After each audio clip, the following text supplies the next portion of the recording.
Matindi to. Walang takas. Si Risa sa matinding hawak. VP Sara naglabasan, tanim witness. Pinakita na. Siyempre itong balitang ating matutunghayan ngayon ay nagmula kay Malacanang Watch 2024 at ito po ang inyong lingkod na si BT na magbibigay ng reaksyon at komento dito sa video na ating matutunghayan ngayon. At huwag na natin pagtagalin at sabay-sabay na natin panoorin ang laman ng video na hatid sa atin ni Malacanang Watch 2024 at bibigyan natin ng reaksyon ang balitang ito. Pasok! Nako, ito, may matinding pasabog si Attorney Topacio. Ayun, syempre bago natin simulan ng video ito, nais ko nga pala magbigay ng credits dito sa boses na bibigyan natin ng reaksyon, yung mapapakinggan natin. Syempre walang iba, no? Boses pa lang, makikilala na natin kundi si Coach Oli. Yan, syempre supportahan natin yan si Coach Oli at pakibisita ang kanyang channel mga katunay. At huwag nyo po sanang kalimutang mag-subscribe para maging updated po tayo sa mga vlogs na nilalabas ni Coach Oli. Syempre huwag nyo rin kalimutan ang Banateros. Ipagpatuloy natin. Oh, at hinahamon ka, Risa. Ayun, okay? hinamon na. Tatawag ka, naghahamon ka ng demanda. O sige, ito. Risa, demanda mo ako na live. Ay, nako. Ilabas ko yung mga testigo. Nako. Yan, maliwanag. Hinahamon ka ni Attorney Topacio dahil ikaw, strike 3 mo na daw. Strike 3. Mahilig ka raw talagang magbayad, mag-fabricate ng ebidensya. Sa katunayan, bata pa nga, kinuha mo. Di umano. Sige. Sige, tuloy natin. Pinayaran mo sila. Sa gitna ng iskandalong kinasasangkutan ni Senadora Risa Hontiveros, kaugnay sa pagbawi ng salaysay ng isang testigo, ibinahagi ni Attorney Ferdy Topacio ang kanyang personal na karanasan sa Senadora. Si Risa Personal yan, personal. Hindi po yan na narinig niya lang kung saan or nabalitaan niya lang kung saan. Personal na experience ni Attorney Topacio sa Risa. Ano yun? Iba, may lumabas na witness na siya daw ay binayaran para siya ay mag-testify kay Apollo Kibuloy. Laban kay Pastor Apollo Kibuloy. Alam niyo po, hindi na po ako nagugulat dyan eh.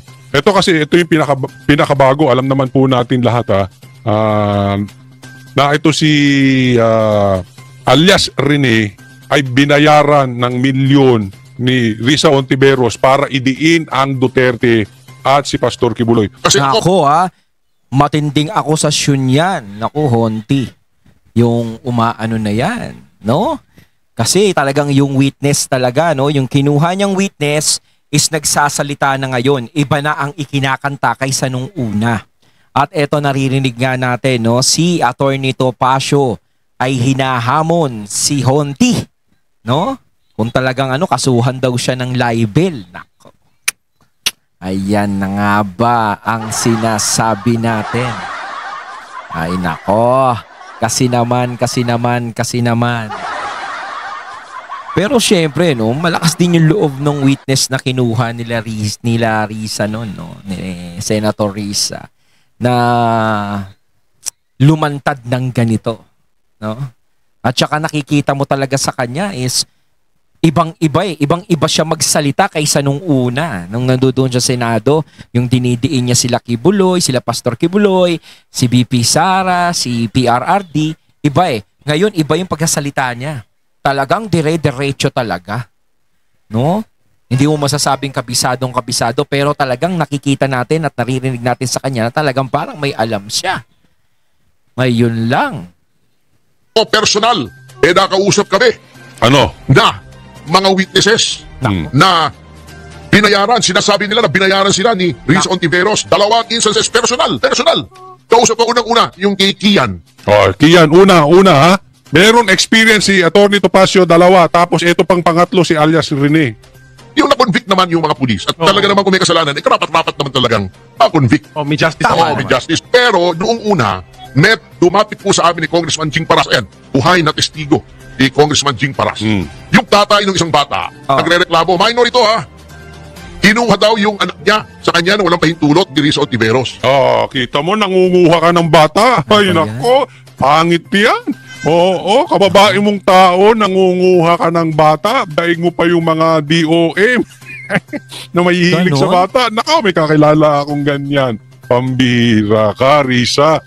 Matitindi tong akusasyon na nangyayaring to kay Honti. No? Kailangan talaga sagutin niya yan. Diba? Siyempre, hindi basta-basta yan yung mga akusasyon na ibinabagsak sa kanya. Paano niya ngayon malulusutan ito? 'Di ba, mga katunay? Nako. Nangunguha ka ng bata para kasi si Claire Castro. Ay, hindi si Claire Castro, yung pinsan daw niya. Yung kapatid baka mag-anak si yung parang pinabili lang ng suka na naging congressman, si Franz Castro. O yun, 'di ba? Yung si Franz Castro, kayo talaga. Hindi ba pinabili ng tawas? Kayo yung kulay ninyo, ano bang kulay ninyo? Dilaw o pink? Yung kulay nyo talaga mahilig manguha ng bata. Ito naman si Franz Castro, convicted child abuser. Convicted, hindi ako nagsabi niyan, ha. Huwag kayong magagalit. Korte po ang nagsabi, convicted child abuser. Bakit saan ba ginagamit ang mga bata? Doon ba sa nababalitaan natin dati na ginagawa silang alam nyo na, mga katunay.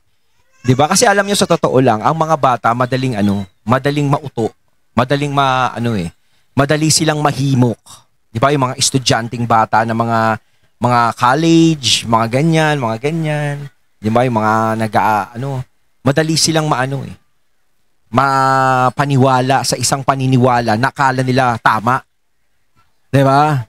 Kaya nagtataka nung eleksyon, nung panahon ng 2022, 'di ba? Ang dami talagang galit sa mga Marcos, yung tumatakbo si PBBM. Ang daming galit sa Marcos na mga kabataan. Kay Ferdinand Marcos Sr. Ang daming galit kay Apo Lakay. Pero hindi naman nila alam talaga ang tunay na istorya. Hindi nila alam talaga kung ano talaga ang nagawa ni Apo Lakay. Ang nakatanim lang sa isip nila noon yung mga masasama na ginawa ni Apo Lakay daw sa Pilipinas.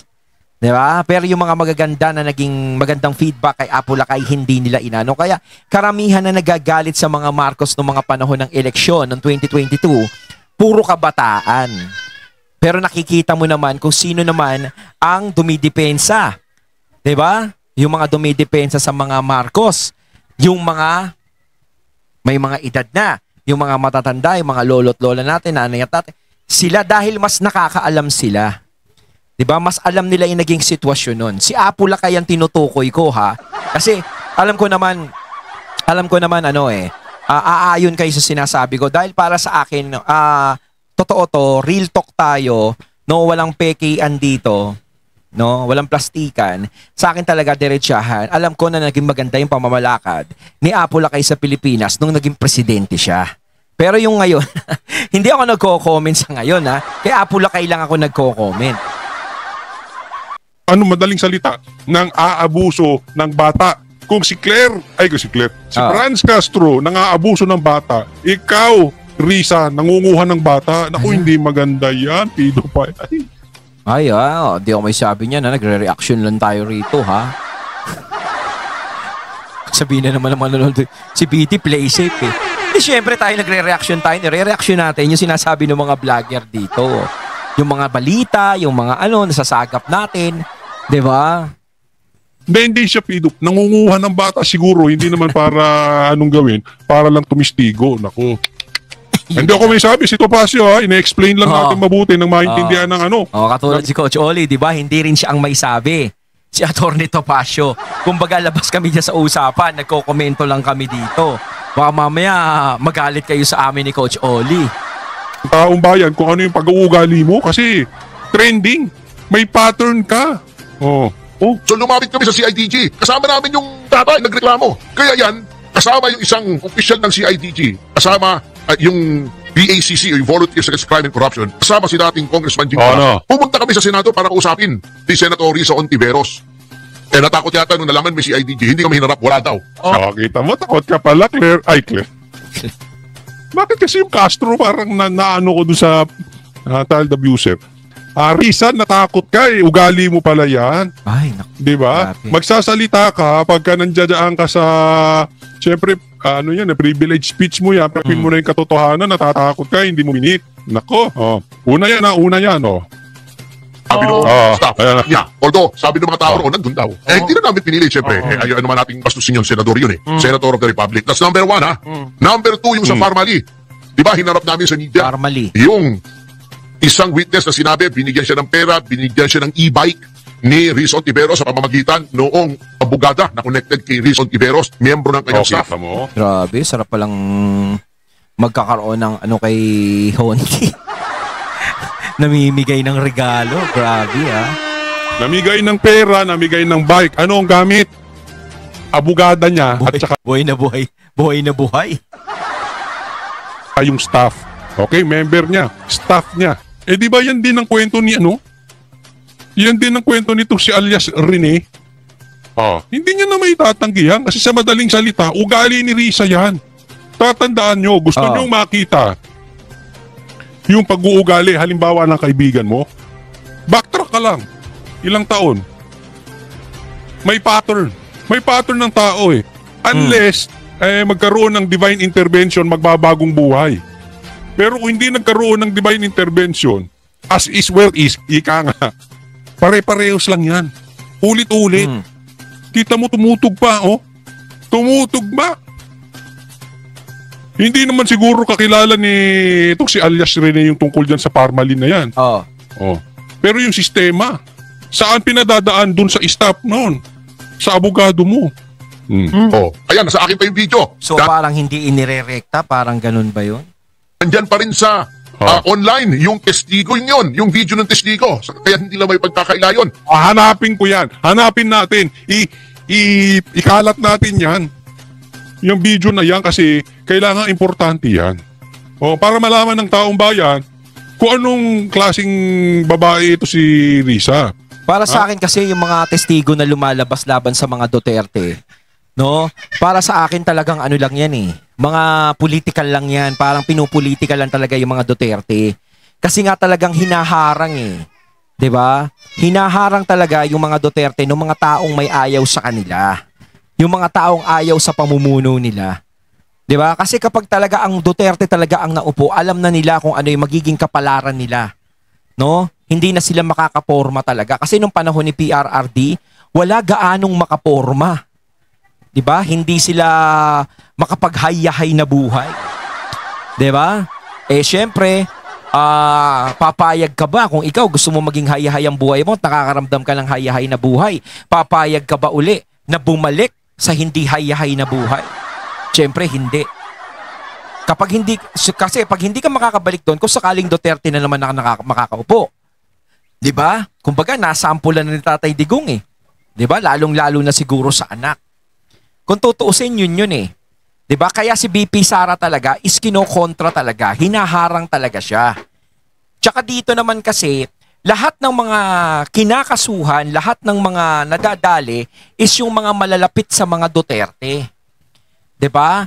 Halos lahat ng mga umano sa Duterte, sila ang nadadali. Kumbaga pinuputol yung pakpak nila eh, pinuputulan, 'di ba? Para ang mga Duterte hindi makalarga. Katulad yan ni Pastor Kibuloy. Alam naman natin, malapit sa mga Duterte, isa yan sa tumutulong sa mga Duterte.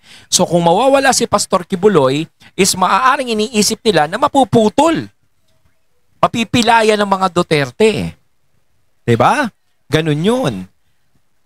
Kasi mahilig siya magbintang, yung pala, yung kanyang mga testigo, binabayaran. Hanapin, antayin natin. Siguro kung kayo po ay may access, isend nyo sa akin o isend nyo sa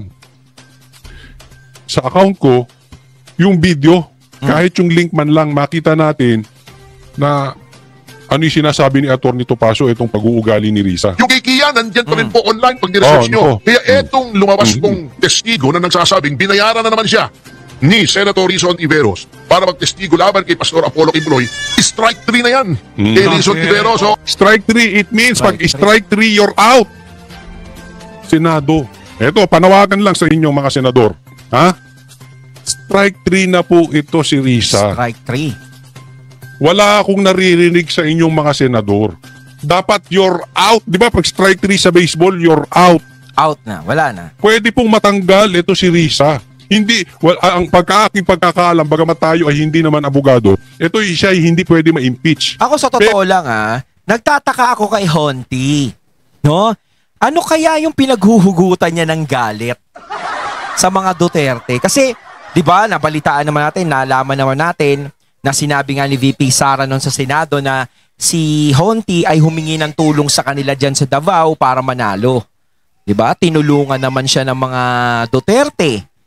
'Di ba? Kaso nga lang, nung nanalo siya, biglang nagkaganito. 'Di ba? Bakit biglang matindi ang naging galit niya? Ano ba yung matinding naging atraso sa kanya ng mga Duterte? Bakit pinag-iinitan niya yung mga Duterte? Ano ba yung transaksyon o mayroon bang siyang na nasagasaan sa kanya ng mga Duterte? Pero may mga pamamaraan paano siya masuspindi bilang senador. May Ah. mga pamamaraan kung paano siya matanggal bilang senador. But in any case, kayo na pong bahala dyan mga senador. Ito lang ang hinihingi ko sa inyo mga senador. Bakit tahimik kayo? Wala akong narinig na nagsasalita kayo as of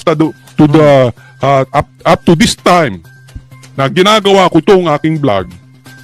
Wala pang nagsasalita si Senator Bato pa lang. Wala akong pakialam kung maka-Duterte kayo o galit kayo kay Duterte. Dapat magsalita kayo dito. Dapat may paninindigan kayo dito. Hindi pwedeng wala kayong paninindigan dito. Di ba?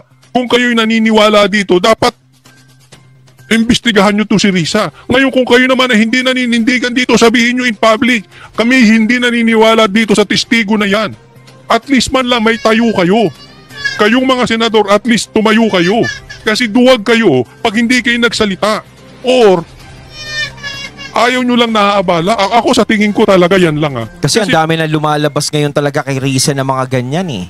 'Di ba? Talagang nayayari siya. Pag tumahimik ka, ibig sabihin lang, para sa akin duwag ka o wala kang pakialam sa nangyayari. Kasi napakalaking balita nito eh. Tapos senador ka, hindi ka magsasalita. Anong klase kayong senador? Di ba?